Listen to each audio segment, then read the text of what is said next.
안녕하세요. 저는 평범한 50대 엄마입니다. 27살 어린 나이에 결혼했으니 어느덧 25년이 넘었네요. 남편과는 소개팅으로 만나 7개월 동안 연애하고 결혼을 결심 13개월 만에 결혼을 했어요. 남편은 어머니가 안 계셨습니다. 형은 결혼을 하여 가정을 꾸리고 살고 있고 시아버지는 본가에서 혼자 지내신다고 하더군요. 사연을 깊게 물어보진 않았지만 어차피 저희는 시댁에 들어가서 살 생각을 하지 않았기 때문에 딱히 신경이 쓰이진 않았습니다. 다만 시어머니가 없으니 이 집안에 먼저 시집온 형님과 잘 지내야겠다는 생각만 했네요. 결혼 전까지만 해도 사이좋은 동서지간이 될 것이라 생각했습니다. 결혼할 당시 저는 친정 부모님의 도움을 받아 남편과 함께 작은 집을 매입했습니다. 물론 대출받는 것은 어쩔 수 없었지만 아늑한 우리 집이 생겼다는 것이 행복했죠. 그리고 2년 후에 큰 아이를 낳았고 또다시 2년 후에 작은 아이를 낳았습니다. 그러면서 자연스럽게 직장도 그만두게 되었어요. 그동안은 함께 벌어 생활비를 마련했지만 이제는 두 아이를 키워야 했기에 남편이 외벌이를 하게 되었습니다. 그렇게 좁지만 아늑한 집에서 살기를 몇 년. 큰아이가 7살이 되던 해에 운 좋게 살고 있던 집에 집값이 올라 저희는 경기도에 위치한 조금 더 넓은 집으로 이사를 하게 되었습니다. 그렇게 우리 집은 점점 화목하고 따뜻한 집이 되어갔지만 아주버님 댁은 그렇지 못했습니다. 형님과 아주버님의 사이가 그다지 좋지 않은 것 같았거든요. 저에게 명확하게 말씀해 주시진 않으셨지만 분위기가 그랬네요. 결혼 후 1년에 몇 번 있는 명절이나 시댁 행사에서 형님 얼굴을 본 적이 거의 없었으니까요. 계속 그렇게 지내다 보니 형님의 행동에 점점 화가 나더군요. 집안에 며느리가 2명인데 1명이 얼굴을 비추지 않으니 제가 2명 몫을 다해야만 했어요.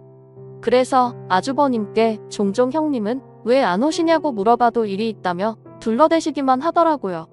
그렇게 형님 얼굴을 제대로 외보지 못하고 산 세월이 7년입니다. 그러던 어느 날이었습니다. 평소처럼 출근했던 남편에게서 전화가 걸려와 돌연 아주버님과 형님이 돌아가셨다는 비보를 전하더군요. 저는 너무 놀라 사정을 물어보니 남편도 정확히 모르는 것 같았습니다. 남편은 바로 병원으로 갈 테니 상복을 챙겨서 와달라 했고 저 역시 바로 택시를 타고 병원으로 향했습니다.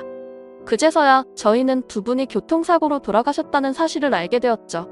정확하게는 형님이 아주버님 몰래 불륜을 저지르고 있었고 그 사실을 안 아주버님이 그 불륜 현장을 덮쳐 같이 집으로 오는 길에 사고가 났다 하더군요. 그 와중에 아주버님은 음주까지 하신 상태였고요. 두 분 다 병원으로 옮겨졌으나 바로 사망했다 했습니다. 그렇게 옮긴 장례식장의 분위기는 정말 삭막했습니다. 단순히 두 분께서 돌아가셔서 어두운 것만이 아니었습니다. 음주사고였고 그 피해자 역시 그 자리에서 사망을 했거든요.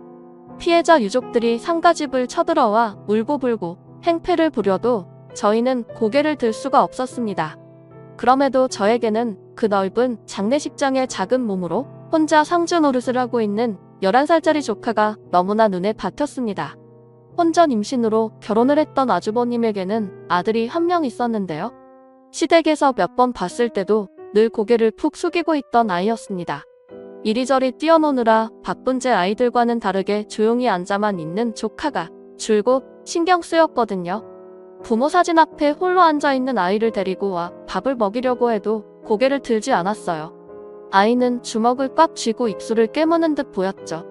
아마 제 부모를 원망하는 유가족들의 소리가 아이가 있는 데까지 들려 무서웠을 거예요. 구석에서 몸을 떨며 앉아있던 아이가 신경 쓰여 그 옆을 지켜주었지만 11살짜리 아이가 그 두려움을 감당하는 데에는 그다지 도움이 되지는 못했나 봅니다. 게다가 식사조차 제대로 하지 못하는 아이의 다친 마음은 그 누구도 돌봐주지 않더군요. 장례식장 한쪽에서 어른들의 다툼이 시작되었습니다.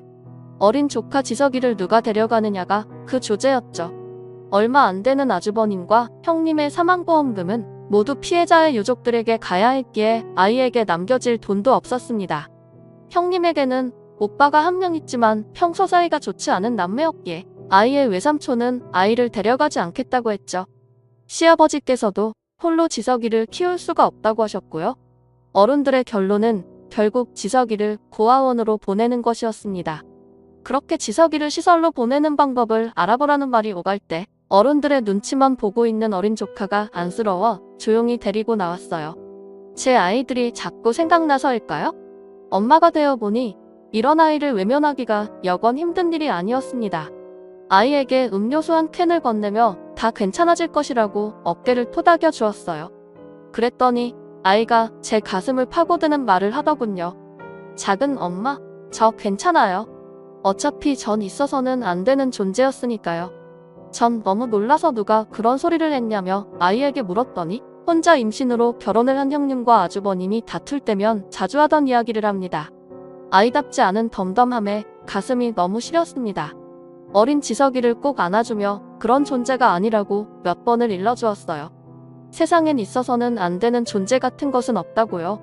얼마나 굳어졌는지 아이는 눈물 한 방울도 흘리지 않았어요. 어쩌면 자신은 부모의 죽음 앞에서 올 자격조차 없다고 하는 것 같아 더 마음이 아렸습니다. 정례 후 지석이는 시설로 들어가기 전 몇 가지 필요한 절차를 받기 위해 당분간 아버님 댁에서 지내게 되었습니다. 아버님도 지석이를 달가워하시지 않는 입장이기에 그 짧은 기간이 아마 아이가 또 움츠려들까 걱정이 되었어요. 저는 집으로 와 곰곰이 생각을 한 끝에 남편에게 이야기했죠. 여보, 지석이 말인데 우리가 데려와서 키우는 건 어때? 뭐? 지금 우리 형편의 지석이까지 키우자고? 애가 무슨 잘못이야? 이대로 지석이 고아원으로 보내지면 나 평생 마음에 걸릴 것 같아. 지석이가 가족이 없는 것도 아니잖아. 남편은 자꾸만 지석이 이야기를 꺼내는 저에게 천천히 생각을 해보자며 대화를 끝냈습니다. 그 이후로도 저는 남편을 설득하려고 노력했죠. 지석이 이제 11살이야.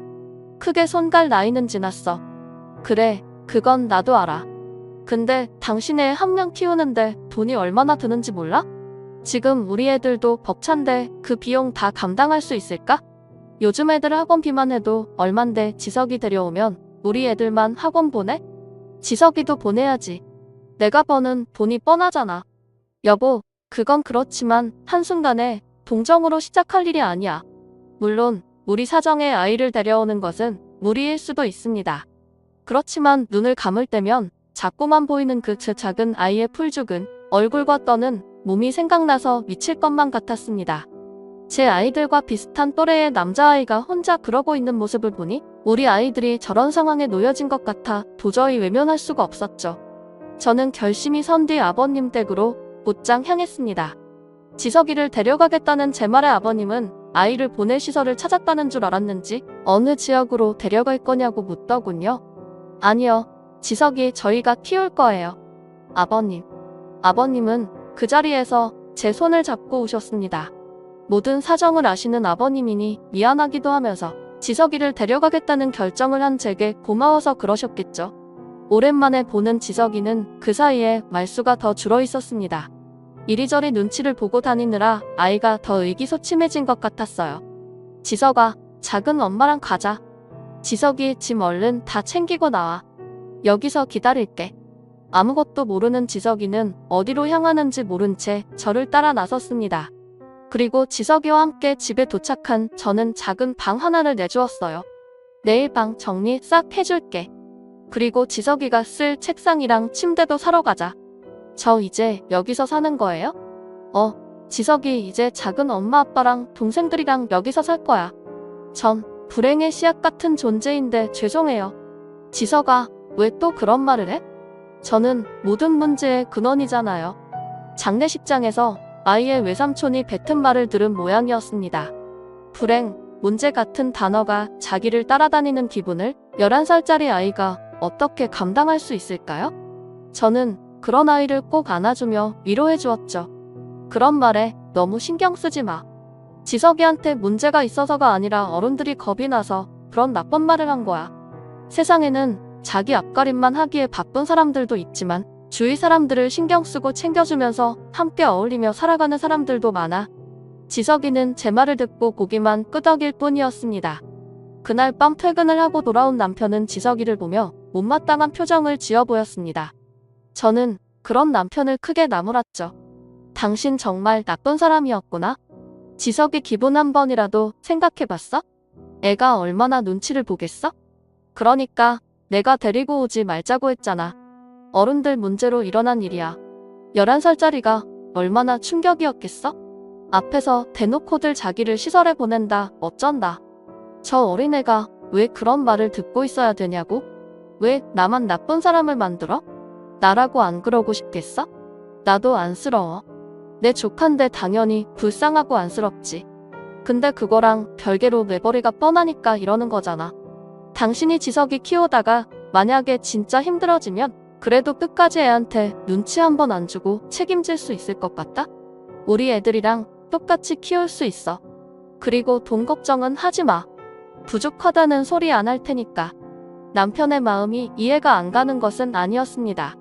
500만 원의 월급에서 대출이자와 원금이 나가고 아이들 학원비에 관리비, 보험료 같은 고정 비용을 내고 나면 우리 가족 생활비는 200만 원 남짓이었거든요. 남편은 한 달에 고작 30만 원의 용돈을 쓰고 지냈죠. 저희가 잘 조절했었으면 내 식구가 사는데 크게 문제 있는 수준은 아니었지만 한 번씩 큰 돈이 들어갈 일이 있으면 한숨부터 나오는 것은 사실이었습니다.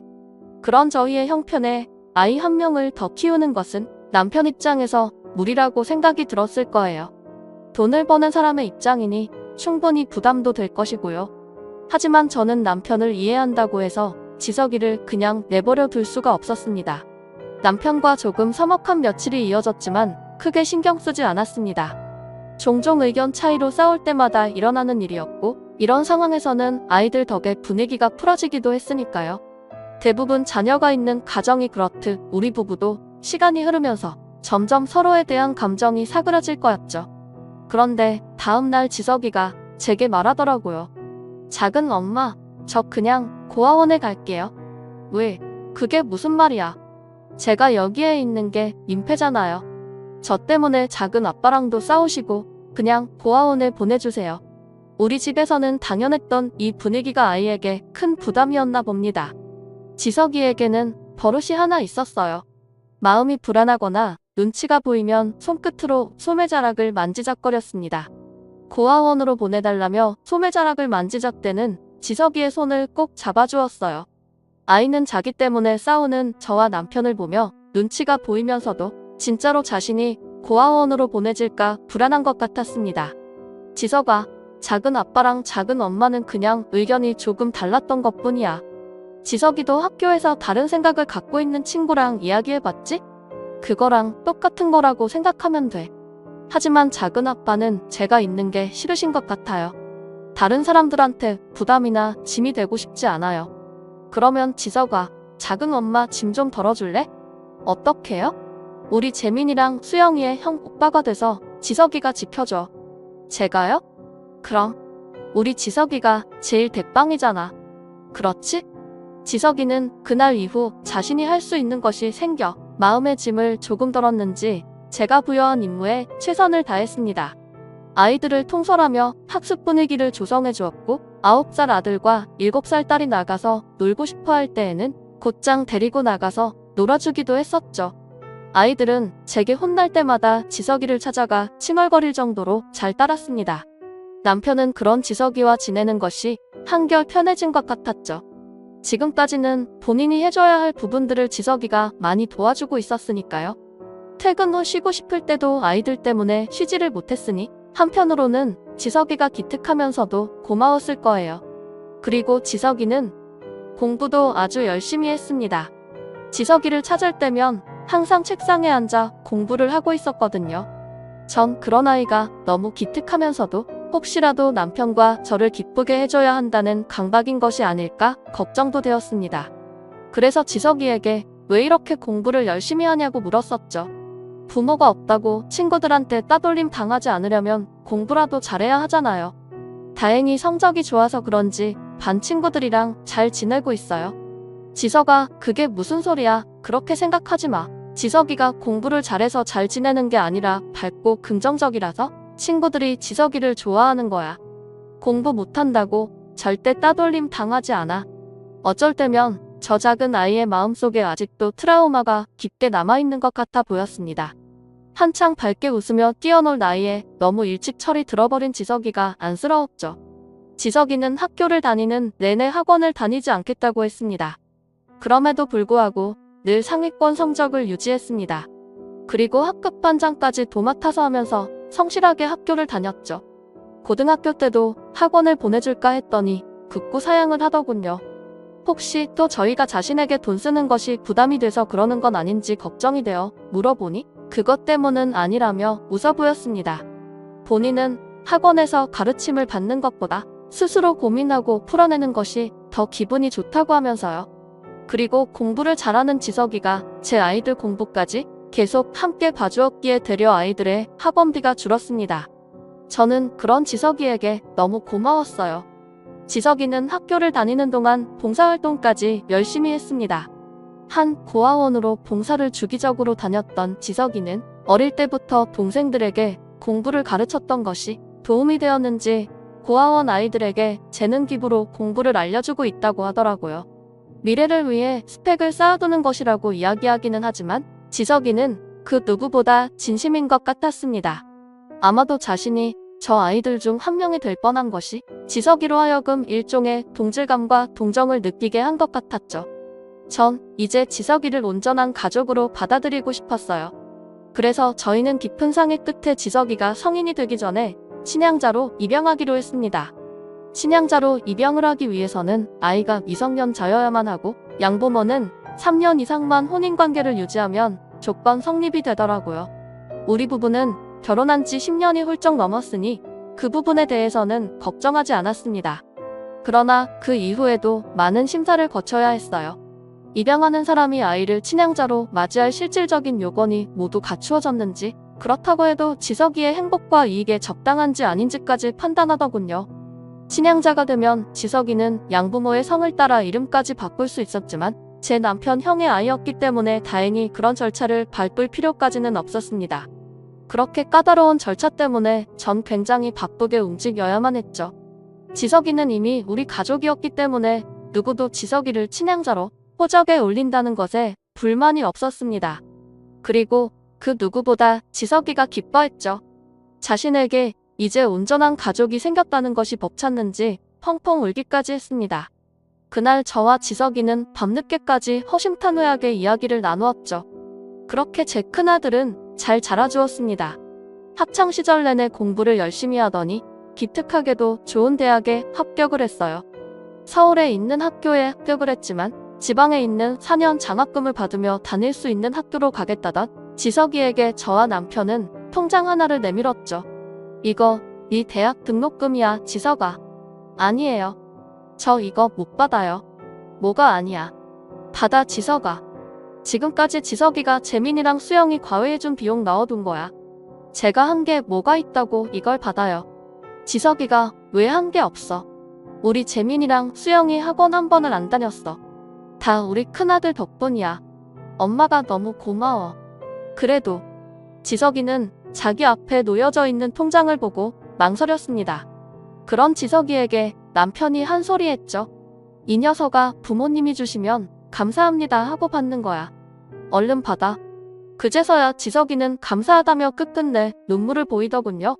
이후 지석이는 학교를 다니면서 군대 가기 전까지 동생들 공부를 봐주었습니다. 지석이가 가르치는 솜씨가 좋은지 아이들이 지석이를 잘 따르더라고요. 우리 가족은 지석이가 군대를 가던 날 펑펑 울었습니다. 누구보다 듬직한 형과 오빠가 군대를 가니 아이들도 많이 아쉬워했죠. 어엿하게 아이들을 안아주는 지석이에게서는 더 이상 작고 힘없는 아이가 보이지 않았어요. 군대에서도 자기 개발에 힘을 썼는지 지석이는 나날이 멋있는 남자가 되어갔습니다. 그리고 전역 후 무사히 졸업까지 잘 해내고 동기들과 사업을 시작했습니다. 처음 저희에게 사업을 하겠다고 하는 지석이가 걱정이 많이 되었어요. 아무래도 사업이라는 분야가 쉽게 성공할 수 있는 것도 아니고 혹여 많이 힘들진 않을까 싶었거든요. 하지만 잘 해내겠다는 지석이의 말에 저희는 고개를 끄덕일 수밖에 없었습니다. 뭐든지 한다고 하면 잘 해내는 아이였으니까요. 지석이는 저희의 걱정과 염려를 잠재웠습니다. 보란듯이 좋은 성과를 내고 경제지의 젊은 CEO로 소개까지 되었으니까요. 지석이가 여기저기 인터뷰를 하며 바쁜 나날을 보내던 어느 날 아이의 외삼촌에게서 연락이 왔습니다. 한참 빙빙 돌려서 얘기했지만 결국엔 돈 이야기더군요. 저는 정말 어이가 없어 말도 제대로 나오지 않았습니다. 그렇게 아이를 데리고 가지 않겠다고 소리를 지를 때는 언제고 이제 와서 삼촌 타령을 해대며 돈을 받아 먹을 생각을 하다니 너무 화가 치밀어 올랐죠.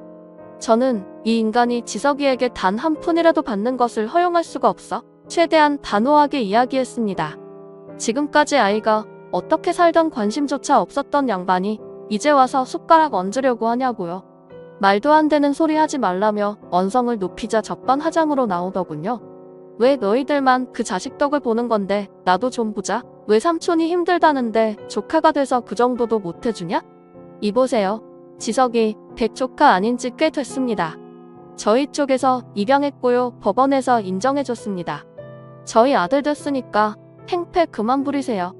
저는 더 이상 이 인간을 상대했다간 저까지 같은 사람이 될 것 같아 그대로 전화를 끊어버렸습니다. 그랬더니 이후 지석이에게도 찾아간 모양이더군요. 언젠가 지석이가 제 외삼촌에게 연락이 왔었는지 물었죠. 너한테도 찾아갔었니? 네, 그런데 잘 끊어냈어요. 다시는 찾아오지 못할 거예요. 어떻게? 등본 떼어서 보여줬어요. 이제 제 외삼촌 아니니까 그만하시라고 하면서요. 또 찾아오시면 경찰에 신고하겠다고 하면서 이런 식으로 불쑥불쑥 나타나지 말라고 하니까 연락 없으시네요. 그렇게 지석이의 외삼촌은 더 이상 저희 가족 앞에 나타나지 않았습니다. 그리고 얼마 전 지석이는 29살이 되었고 예쁜 색시와 결혼을 했습니다. 처음 저희에게 결혼을 한다고 여자친구와 함께 집에 찾아오던 날 저는 가슴이 벅차올랐어요. 우리 어머니, 아버지와 인사드려. 처음 뵙겠습니다. 신혜은이라고 합니다. 저는 앞에서 저희를 보고 싱긋 웃는 지석이와 예쁜 색시를 보는데 그만 눈물이 왈칵 쏟아졌어요. 그 역경 속에서 너무나도 잘 자라준 큰아들이 대견해서일까요? 이제 그 아들을 보내줘야 한다는 마음 때문일까요? 지석이는 울고 있는 저에게 다가와 안아주며 말했습니다. 어머니, 울지 마세요. 제가 평생 어머니 아버지께 감사하면서 잘 살게요. 그날 밤 저희는 큰아들이 결혼을 하는데 작은 돈이라도 보탬이 되고 싶어 지석이에게 통장을 내밀었습니다. 지석이는 그 통장을 보더니 싱긋 웃으며 받아갔죠. 그리고 지석이가 결혼을 하기 전날 저희가 마련해준 돈에 3배가 넘는 돈이 들어있는 통장을 가져왔습니다. 부모님께 잘 키워주셔서 감사하다고 드리는 선물이니 사양하지 말고 받아달라면서요. 저는 아들 장가 보내는 마음이 이리도 기쁘면서 서운한 것인지 처음 알았습니다. 그렇게 사랑하는 제 큰아들이 결혼을 하고 저희는 첫 며느리가 생겼어요. 지석이는 저희 집 근처에 신혼집을 구했는데도 자꾸 집안이 허전하고 쓸쓸하다는 느낌이 들었습니다. 지석이의 빈자리가 너무 크게 느껴져 마음이 횡하더군요. 처음 지석이를 데려올 때가 문득 생각났어요. 날개가 다친 작은 새였던 지석이를 고쳐주고 사랑해주고 보살펴주었는데 이제는 그 날개로 펄펄 날아가며 마음껏 날개짓 하는 지석이를 보려니 제가 감당할 수 없는 벅찬 마음이 드네요. 저는 이제 지석이의 행복을 바라면서 살 생각입니다. 사랑하는 우리 큰아들 지석이에게 엄마가 많이 사랑한다고 전해주고 싶어요. 지금까지 제 사연을 들어주셔서 감사합니다.